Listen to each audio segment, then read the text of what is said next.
कभी कभी गलती हो सकती है, गलती से मिस्टेक।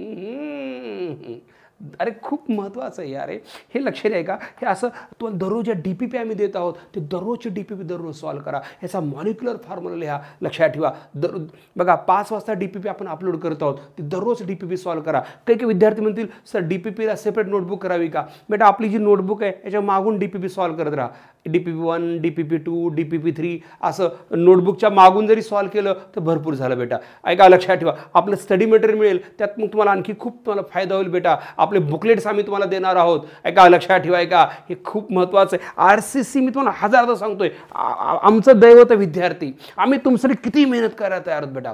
आम्ही जेवढं सांगतो तेवढं मन लावून करा, 100% तुम्हाला सक्सेस मिळेल, 100% तुम्हाला यश मिळेल बेटा। लक्षात ठेवा, ऐका अशी कित्येक मुलं मुली पाहिले बेटा मी तुला एक मी आवर्जून सांगतो, एक लातूरचे मी ज्यावेळेस नवीन ट्युशन घेत होतो बघा, तो एक मुलगा होता बेटा, मी आता सांगा ते उमरग्याजवळ खेडगाव होतं बाप, उमरगा म्हणजे लातूरपासून जवळपास 70 किलोमीटर दूर गाव आहे। ते खेड्यातून तो मुलगा, मी त्यास उमरग्याला नोकरी करायचो, मग ते मुलगा दररोज 8:30ला तिथून थांबायचा। माझी बॅच सकाळी 8:15ला संपायची, 6 ते 7 आणि 7 ते 8:15 बॅच असायची। 8:15ला संपलं की मी पण उमरग्याला बसणं जायचो, मग तो मुलगा तिथून थांबायचा।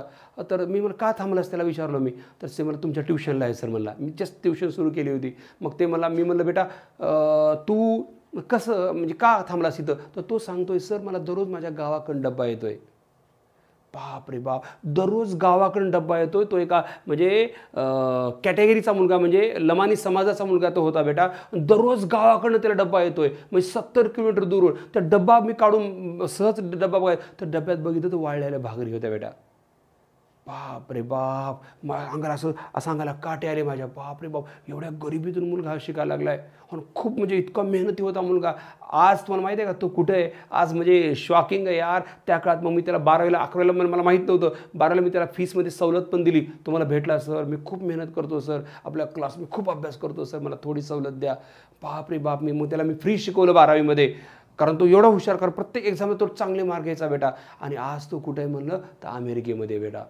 तो नंतर त्यानं COEP college of engineering Pune इथं इंजिनिअरिंग केलं, किती गरीब यातनेतून त्याने इंजिनिअरिंग केलं असेल, आणि आज तो अमेरिकेमध्ये, लक्षात ठेवा टेक्सासमध्ये तो आज वर्क करतोय। आणखी तो माझ्या टचमध्ये, कधी गावाकडे चालला उमरग्याला म्हणजे अमेरिकेला आला की नक्की तो मला भेटतो, इतका आनंद होतो की बस असं अशा उकळ्या फुटतात। माझ्या क्लासचा विद्यार्थी एवढा मोठा झाला बेटा, आणि एवढ्या गरिबीतून काही विद्यार्थी कारणं सांगत आहेत गरिबीचे, माझी मम्मी गरीब, माझे पप्पा गरीब, मी टमरेल हात तेरे की, आणि अभ्यास काही करत नाहीयेत।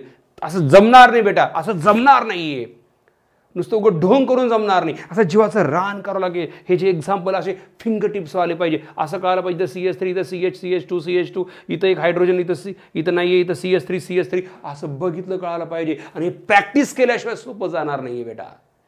त्यामुळे चला खूप मेहनत करूयात, आपल्या आईवडिलांचं स्वप्न साकार करूयात, उंच भरारी मारूयात। हे उंच भरारी मारण्यासाठी तुम्हाला खूप खूप शुभेच्छा। घ्या देवाचं नाव पांडुरंग।